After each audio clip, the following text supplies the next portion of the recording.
Dear Dharma friends and practitioners, practicing patriot Zen, we always focus on the practice. And based on the practice, we always detach ourselves from the self, the ego, by knowing nothing to ask for, nothing to achieve, and nothing to fear of. And that's the meanings of these, also the belief in our own Buddha nature. If you ask for something from outside to help you, that is the superstitious mind. This is why the patriot taught us that knowing has no second knowing, and Dharma has no second Dharma. So in the discrimination of this mind, we create the second things. And that second things will lead us to the suffering, the misery of this life. And that's why the Buddha said that except the Bodhisattva, all sentient beings are living in suffering and misery. So in order to detach ourselves from this suffering and misery of this life is to focus on our practice of patriot Zen. So the means here is to use the questions to raise the doubt and maintain the doubt. It's just like the meanings of using the application wisdom to enter the observation wisdom and ultimately reach the Buddha wisdom. And only when you believe in your Buddha nature, you start to practice asking questions and raising doubts, you will use the application wisdom and start to enter the observation wisdom. The more you practice, the more you believe in your own Buddha nature, and you rooted yourself in the circle of birth and death, and you don't waste your time, just practice. Nothing can interfere with your practice. You can trade in everything of your life to practice, even this life. And that is the belief in your own Buddha nature allow you to do so. So the Patriot Zen, in the Patriot Zen, the Patriot said that there's no discrimination between people who practicing, male or female, the ghost, the animals kingdom, everybody can still doing the practice when they can. We don't have any forms of practice. We don't attach ourselves to any form of practice either. So the wisdom in using the doubt is the cause, and the enlightenment would be the result. How can we keep the doubt going on continuously? Just keep on asking the questions, and that will give us the doubt. when we delve into the three pearls of Buddhism, we gonna have the help to do our practice on our own. All the teaching from the Buddha has the same taste, just like the oceans has only the taste of salt.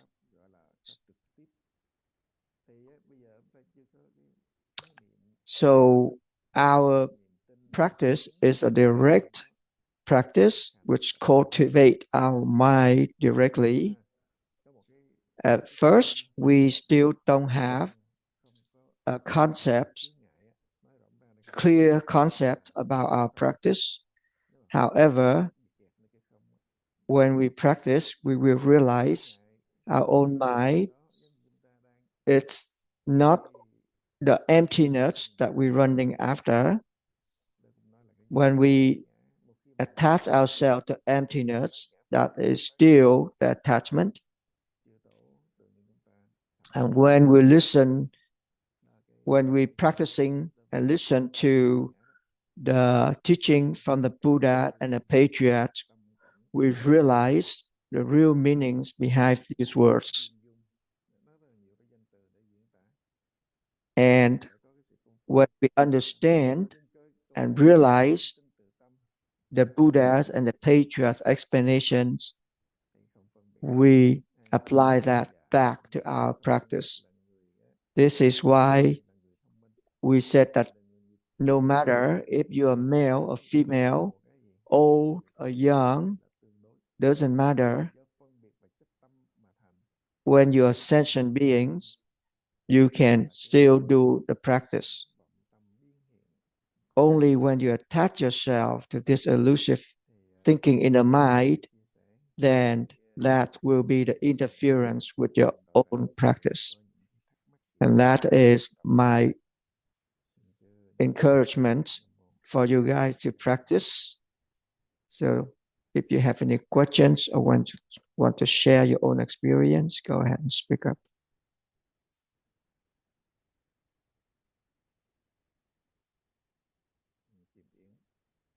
Kim In, go ahead.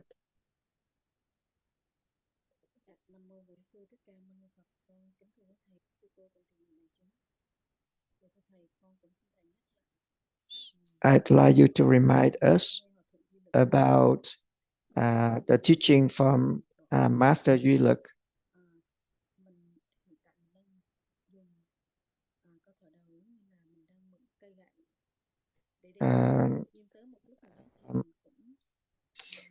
It said that right now we're using the meaning of the questions to raise the doubt as using the cane to walk toward the goal.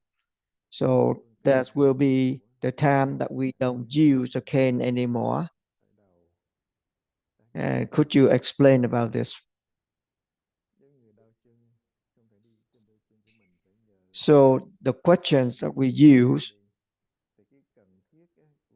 is the means for us to walk. The doubt is the walking. Just like a cripple needs a cane or a crutch to walk toward his destination. And when we reach our destinations, we don't need to walk or use the cane anymore. So it's the same here. When we reach the pre-thinking aspect of mind, the questions and the doubt will be disappear. However, when you reach a pre-thinking aspect of the mind, that you still knowing that the doubt is disappearing or the cane is not being used, that is still the knowing, and that is still running after words and understanding. And that is a mistaken That is a misunderstood of the explanations from the wise men. For some practitioners, they thought that they reached the pre-thinking aspect of the mind, then they decided to stop asking. When they know that they reach the pre-thinking aspect of the mind, and then they know that they stop asking the questions, that's still the knowing. That is still the attachment to your own practice. And that just like the contemplations methods of meditations is not asking questions and raising doubt. You're not keeping the not knowing aspect of the mind. If you're not knowing, how can you know that you reach the pre-thinking aspect of the mind, or you using or not using your cane?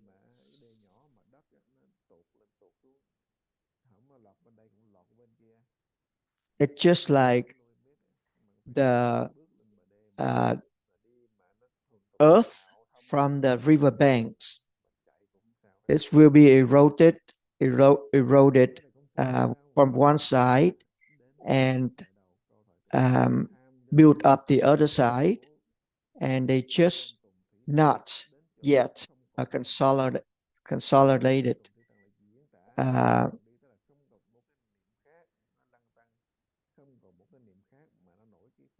of the mind yet, consolidation of the mind yet.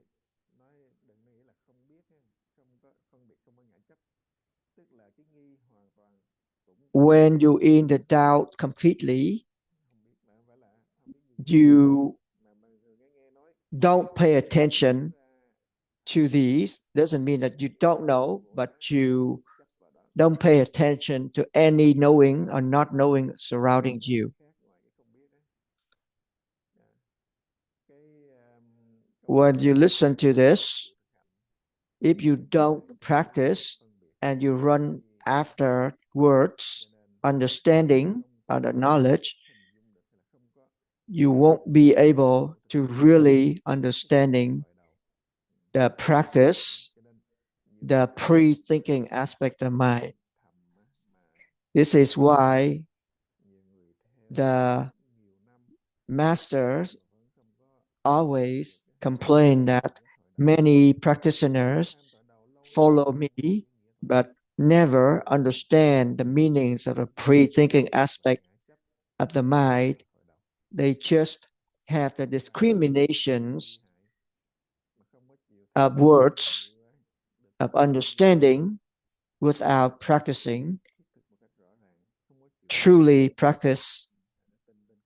And that's why they always attach themselves to any thinking arising in the mind.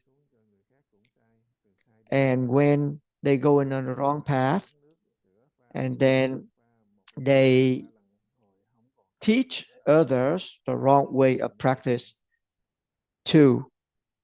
It's just like milk is diluted with the water. At first, it's a pure milk, and later on, it's just mix of water, more and more water. This is why when we doing the practice, we must detach ourselves from all these thinking in the mind. We don't attach ourselves to any thinking going on in the mind. And when we detach ourselves from everything, we don't chase after anything that will lead us to the pre-thinking aspect of the mind. As Cao Phong Zen Master said that when you reach a pre-thinking aspect of the mind, that is a guarantee for the enlightenment. When you reach the pre-thinking aspect state of mind, the enlightenment would be very soon. If you have the great doubt, you're going to have a great enlightenment. If you have a small doubt, you have a small enlightenment. You have to detach yourself from all the thinkings in the mind and the fragments of second that you detach yourself from all of the thinkings in the mind, which means you enter the dying state of the mind, and that is the enlightenment that you're facing. And if you have a small doubt, you have a small enlightenment. If you have a great doubt, you have a great enlightenment. It's just like you throw a rock into a pond, that rock will sink directly to the bottom.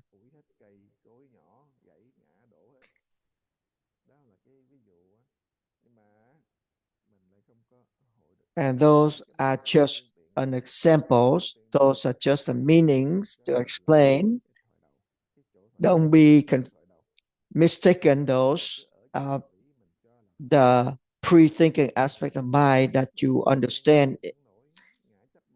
When you still have that discriminations in the mind, when you still attach yourself to these words of explanations and don't go back to the practice, you're gonna use your assumptive mind and thought that you are at the pre-thinking state aspect of mind. Don't run after the words. Don't attach yourself to the means. Don't try to explain the doubt or explain the pre-thinking state of the mind. Just use those knowledge to go back to your practice. Use the proper doubt to reach your goal. It doesn't matter how long it takes, 3 months, a year, just keep on asking the questions and raising doubt. Even when you don't have the doubt, keep asking the questions. In 3 months, if you couldn't get the doubt, then keep on practicing for 5 months, you might get the doubt. And if in 5 months you don't have the doubt, keep on asking. 1 year, you will get the doubt. So you must believe in your own abilities. Keep on asking the question and raising doubt. There's no other Dharma that can help you to reach your goal. Don't pay attention to what you ask for, what you achieve, or what you fear of when you're doing your practice. Keep practicing, raising doubts, asking questions and raising doubts. Listen to the Dharma talk from the questions of your Dharma friends, from the answer of the master. You learn from that by going back to the practice and apply them in your practice. If you keep on practicing like that and be consistent, eventually you will reach that state of mind and you will enter the fragments of the seconds that you detach yourself from all the thinkings in the mind. And that is the goal that we want to reach. When we practicing the Patriot Zen or practicing the Hoa Thổ, we need to get enlightenment or realize our own Buddha nature. Don't be a dog running after the bone. Just like a Korean dog, they are very smart. when people throwing a bones, throw out the bones, they run after the bone and they bite on the bone. But if you are a lion, when you see a person throwing out a bone, you bite a person. Anything going on around these six senses, what you see, what you hear, what you feel, or what you know, those are just the bone. If you can see your own Buddha nature, that is our goal. So in order to realize our own Buddha nature, we need to ask the questions and raise in doubt. Don't discriminate anything. Don't attach yourself to any of those bones that been thrown out. And that is an important point in the booklet of how to practice the Patriot Zen. If you believe in all these creation of elusive mind, you won't be able to reach your goal, which is the enlightenment. Is that understandable? Yes. Thank you for your words. I'd like to ask another question. Okay, I'd like to some words of encouragement for a practice. So my Dharma friends, when she practicing, she has a doubt, and that doubt is prolonged. And then when this doubt stopped, she start to ask the question again. When we have the doubt in the mind, we just look at the doubt. And when we don't have the doubt, then we can ask the question again. Could you help this Dharma friends?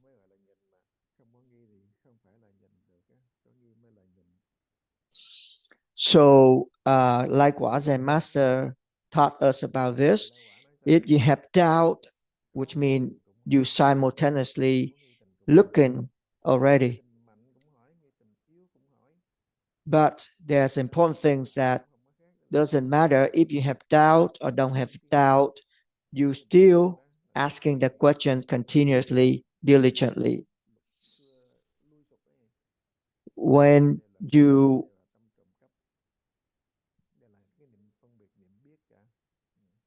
knowing that you have doubt, that is a stealing mind. When you realize that you don't have the doubt, that is a stealing mind. Either of that case, you're still asking questions and raising doubt. Keep on practicing. And when your mind is wandering something else, which means you losing your doubt,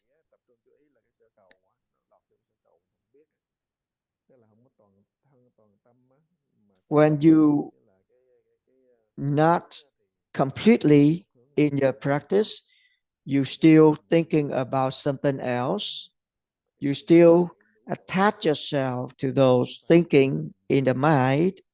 That's why you keep on thinking about something else.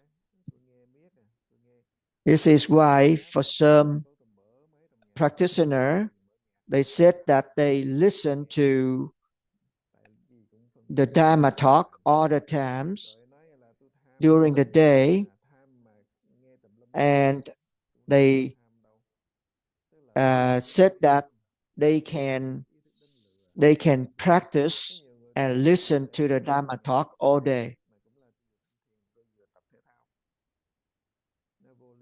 This is nonsense. You cannot do two things at a time. You cannot walk and riding the bicycle at the same time. So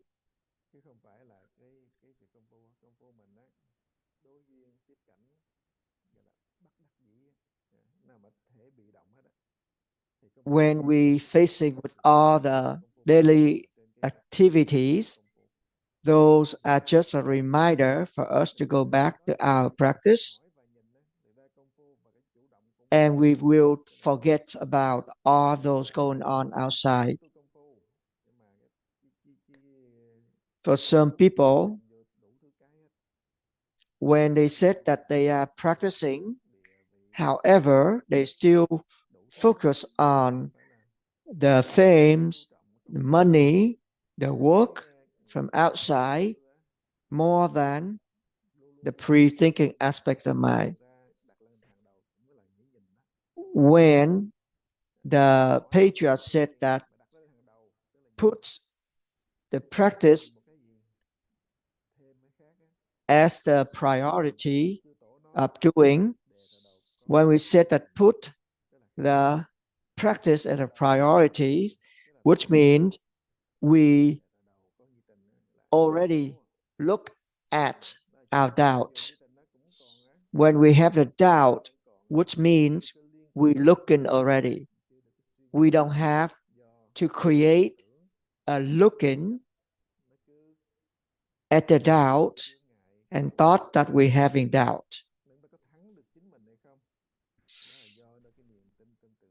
We need to believe in our Buddha nature, have a strong mindset, and do the practice. Don't believe in all the elusive creation of this mind. If you still attach yourself to them and doing the practice, that is just a waste of time. It's just like you look at pictures of a cake and you want to eat that cake in the picture.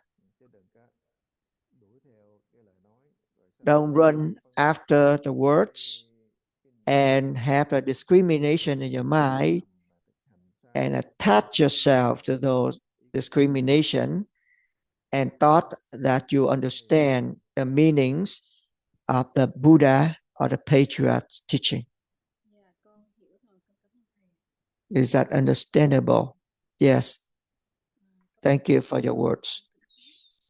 There's another Dharma friends want me to ask a questions.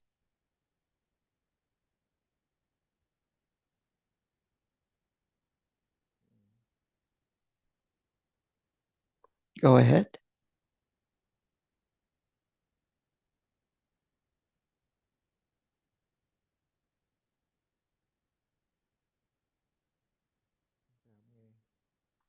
I couldn't hear anything.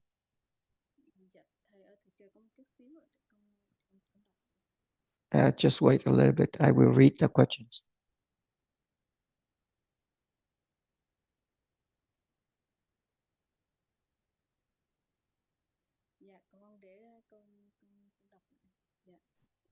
Okay, I will read the questions now. This one have a questions. There's one person said, why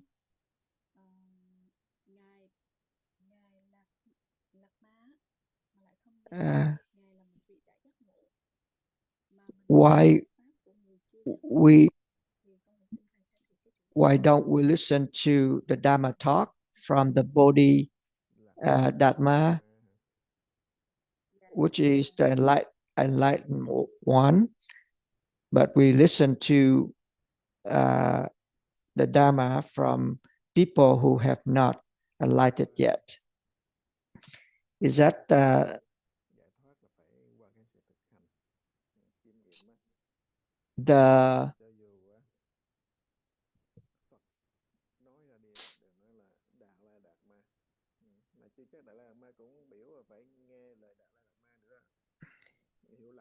the teaching from the Buddha are for us to practice.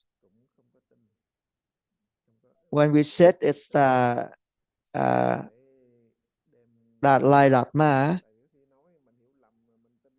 it's only the Dharma.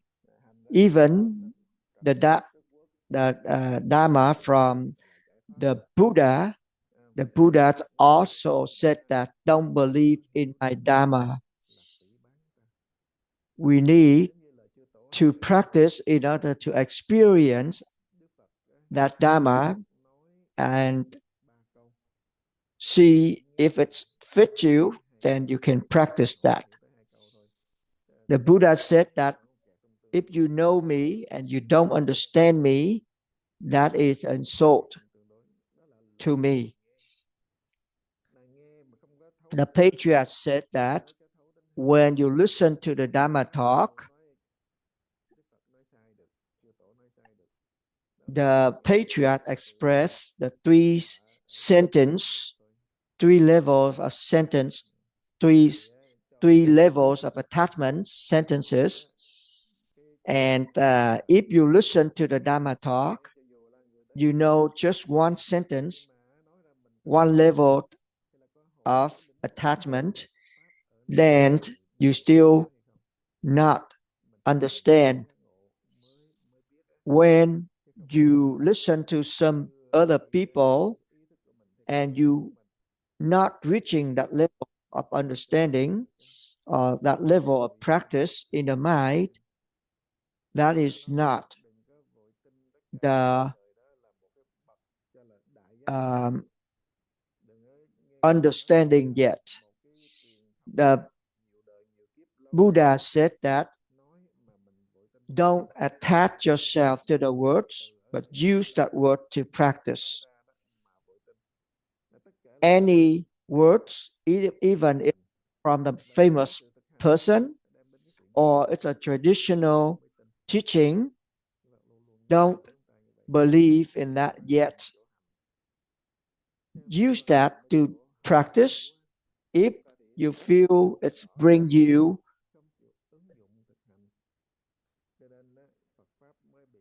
the belief more in your Buddha nature, then you start to practice. That is why nowadays many people, they attach themselves to the words, the teaching from the Buddha, and they don't use that to practice.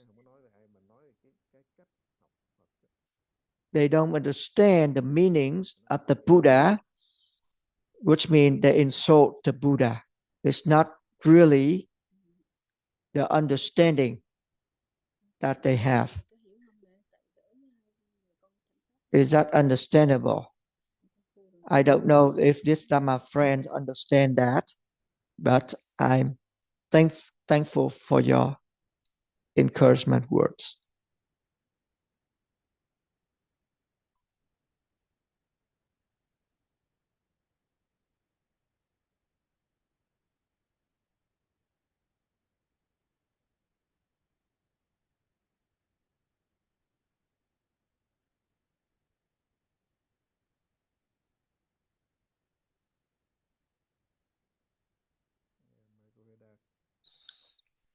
None Huệ Đạt, go ahead.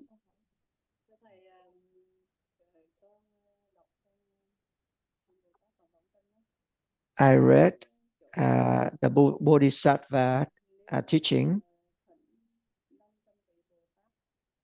If we asking 500 Bodhisattvas,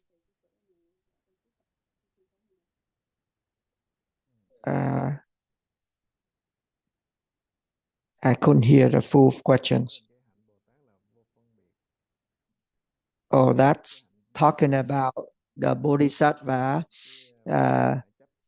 actions, which is no discriminations. When we practicing the Bodhisattva actions, we don't attach ourselves to the self or the ego. Those are just words of explanations. when you have the chance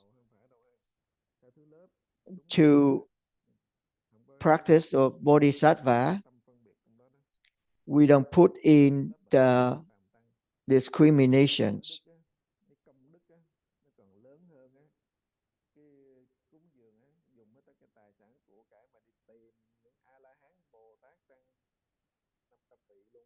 When you want to pay respect to a normal monk, it's also better than to pay respect to the 500 arahats. That is, the talking seem like contradictions, but it's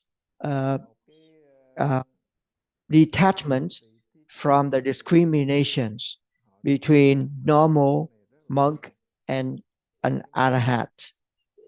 There's a story. There's a female who really respect the Buddha teaching. She want to pay respect to the Buddha teaching. She decided to cut her own hair and buy the oils to light a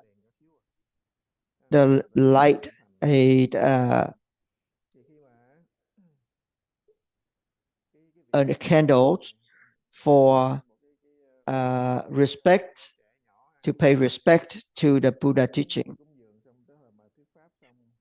So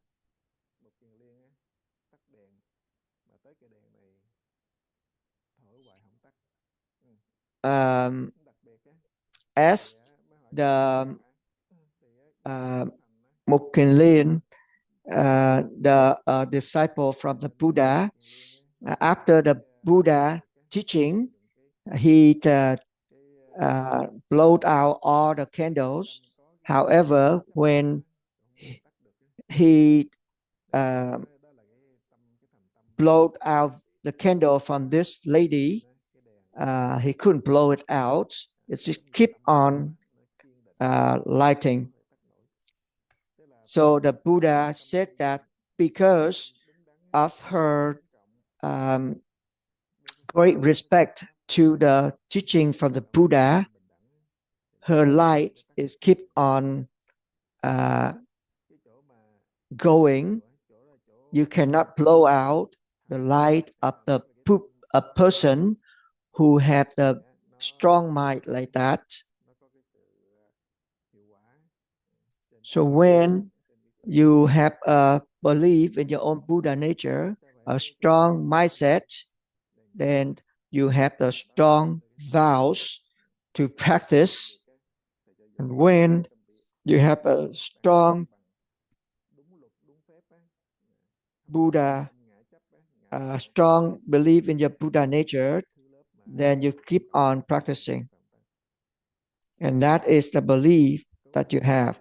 This is why we said that in that story, we said that you pay respect to 500 Alahat.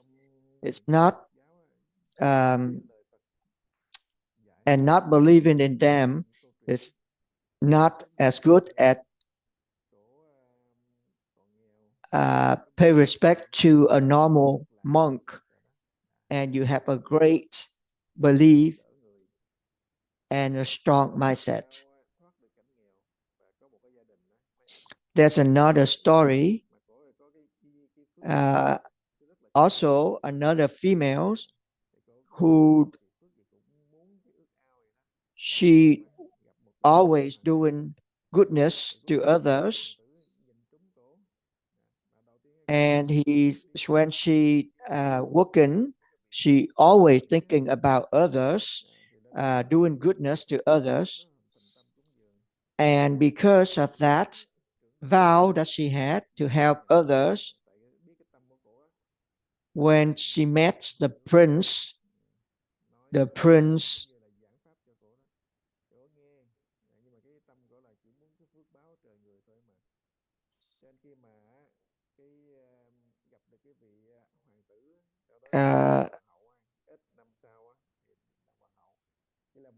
The prince make her as a is his wife,